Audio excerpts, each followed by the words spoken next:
धन्यवाद सभामुख महोदय। सबसे पहले तो आज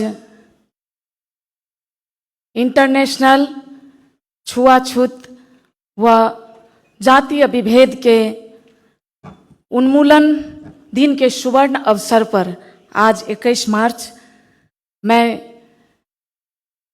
बहुत बहुत शुभकामना व्यक्त करती हूँ और इस किस्म के विभेद सब कोई ना करे यह भी मैं कामना करती हूँ, आग्रह करती हूँ, विनती भी करती हूँ।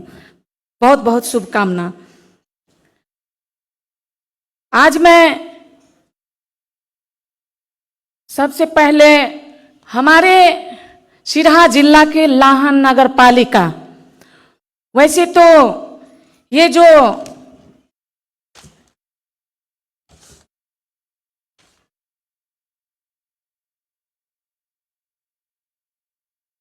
चाइना रेलवे इंजीनियरिंग ग्रुप प्राली द्वारा जो ये 4 लेन रोड बन रहा है हमारा राजमार्ग, तो हमारे लाहन में इस रोड के बनाते क्रम में बहुत सारे क्षति हुआ है, जिसमें पड़रिया से पिररबोनी, लाहन के पड़रिया से पिररबोनी लक्ष्मीनिया होते हुए खोला तक, खर्रे खोला लाहन 15 नंबर वार्ड में खर्रे खोला में उत्खनन हो रहा है।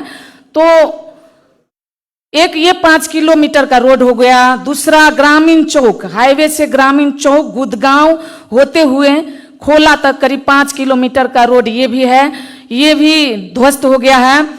वैसे ही एक संघीय सरकार द्वारा बनाया गया रोड है, वो भी अब 2-3 महीना से उसको भी ध्वस्त कर रहा है। समझौता किया गया है कि क्षतिपूर्ति बेहोरने का, लेकिन हो क्या रहा है वहां पे 2079 9 महीना 10 गते समझौता हुआ है 2 साल के लिए, और राजस्व लाहन नगर पालिका के साथ समझौता हुआ है। उसमें राजस्व 52,97,000 पर ईयर के राजस्व देने के बेहोरने की वहां पे एग्रीमेंट हुआ है। 2 साल पूष 10 गते ही उनका हो चुका है, परंतु अभी दूसरा एग्रीमेंट भी नहीं बना हुआ है, फिर भी उत्खनन जारी है। उत्खनन सिर्फ 25,000 घन किलोमीटर 25,000 घन मीटर उत्खनन करने का समझौता हुआ है, परंतु एक दिन में, मेरे पास सारा सबूत है, एक दिन में 125 से लेकर के 150 टीपर उत्खनन हो रहा है, जिससे टोटल काउंटिंग करते हुए 3 महीना के लगभग 3 महीना के भीतरे में 25,000 घन मीटर पहुंच जाता है। इसका मतलब है कि 9 महीना फ्री में उत्खनन हो रहा है। पहली बार म्याद समाप्त होते हुए वहां के लाहन नगर पालिका के प्रशासकीय अधिकृत, मेरे पास सारा सबूत है, वहां के प्रशासकीय अधिकृत चिट्ठी काटा था कि फिर से समझौता करने के लिए अब नहीं उत्खनन कर सकते हैं। जयकांत झा उस चिट्ठी को भी कोई वैल्यू नहीं दे करके वहां पे जारी है उत्खनन। उसके बाद 2 बार वहां के उप मेयर रामचरित्र महतो 2 बार चिट्ठी जारी किया है, 1 हफ्ता के बाद फिर भी उत्खनन जारी है। ये सब दुष्कार्य हो रहा है। अब हो क्या रहा है, कहां से ये छूट पा रहा है? सबसे पहले तो मैं ये कहूंगी कि हमारे देश नेपाल के 2 मित्र राष्ट्र है, 2 हमारे मित्र राष्ट्र है, छिमेकी राष्ट्र है, एक हो गया भारत, एक चाइना। हमें दोनों देश से अनुदान मिलती है। भारत हमें अनुदान देते हैं तो वो अपना कंपनी को यहाँ पे कोई भी काम करने के लिए नहीं समझौता करते हैं, हमारे नेपाल को ही देते हैं जिम्मेवारी। परंतु चाइना जो कोई भी अनुदान देते हैं हमें, तो वो अपना ही कंपनी को भेजते हैं यहाँ पे काम करने के लिए, विकास करने के लिए।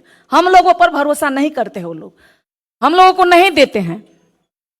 अब रह गया क्या, ये छूट, ये डकैती कैसे हो रहा है, क्यों कर रहा है? ये डकैती लाहन नगर पालिका के मेयर महेश चौधरी के मिली भगत सिरहा जिला के सीडीओ जो 1 साल ना करके 4 महीना ज्यादा हो चुका है उनको यहाँ सिरहा जिला आए हुए, परंतु पूरा कुंडली मार के बैठे हुए हैं वहां पे। लाहन नगर पालिका, लाहन इलाका प्रहरी के डीएसपी, सिरहा जिला के एसपी, ये सब लोग मिल करके ये बरहम लूट कर रहे हैं। और जो टूटा रोड जो है वो रोड सब नगर पालिका के बजट से बनाते हैं हमारे महान मेयर महेश चौधरी जी। क्यों बनाते हैं? वो रोड बना लेते हैं नगर पालिका के बजट से और कमीशन लेते हैं, कंपनी से कमीशन उठाते हैं। कुल क्षति हमारा 57 से 40 करोड़ का हुआ है। हमारा राजस्व उठ रहा है उस कंपनी से 52,57,000 इंटू 2। क्या हो रहा है ये? समझौता में तो लिखा है कि क्षतिपूर्ति हम लोग बेहोरेंगे, परंतु हमारे महान मेयर साहब उनको पूरा सहयोग कर रहे हैं, पूरा उदारता दिखा रहे हैं। प्रत्येक क्रशर से पर मंथ 2 लाख रुपया वसूली करते हैं। कितना उत्खनन करते हैं उस हिसाब से प्रत्येक क्रशर से 2 लाख रुपया उत्खनन करते हैं और लेते हैं महीना के इंटरनली। परंतु फायदा किसको होता है? व्यक्ति को। ये अनियमितता, ये डकैती कौन रोकेगा? इसके लिए छानबीन समिति बनना चाहिए कि नहीं? ये जिम्मेवारी जल्द से जल्द, मैं बहुत बार इस सदन में उठा चुकी हूं, लेकिन ये अनियमितता, मेरे पास सारे प्रमाण हैं, प्रमाण सहित मैं अपना यहाँ सारा बात रख रही हूँ। ये मुझसे ये प्रमाण भी ले सकते हैं सरकार, और इस पर छानबीन समिति बने।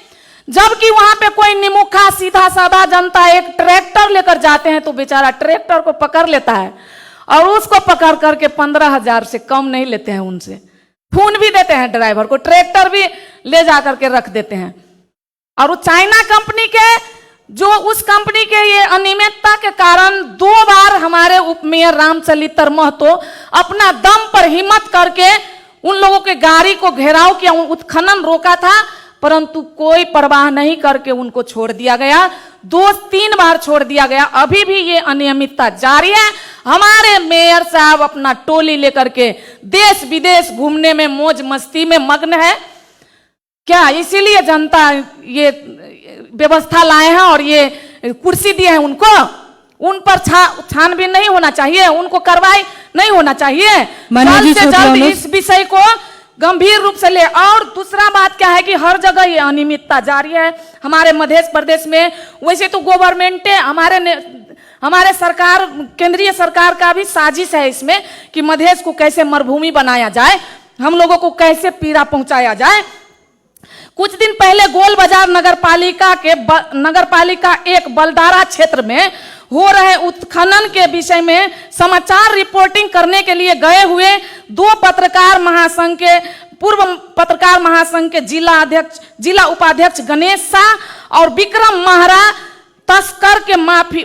को तस्कर के माफिया द्वारा गाली गलौज कूटपीट के साथ उन लोगों को जान मारने की धमकी भी दिया गया है। तो अब रिपोर्टिंग में ये सब भी हो रहा है। अंत में मैं यही कहूंगी माननीय सभामुख महोदय कि राजनीति की चाणक्य अब चांदी कूट रहे हैं। राजनीति की चाणक्य अब चांदी कूट रहे हैं। है जो हर जगह फेल, वही राजनीति में लूट रहे हैं। सुनते वही है वो जो जिसमें उनके भलाई हो, और बोलते वही है कि जिसमें उनके कमाई हो। इन बातों सब पर ध्यान दे। हमारा सरकार कहीं कहीं बहरा नजर आ रहा है, उनके कान के इलाज कराने की जरूरत है तो वो भी करवाया जाए। धन्यवाद। जय मधेश।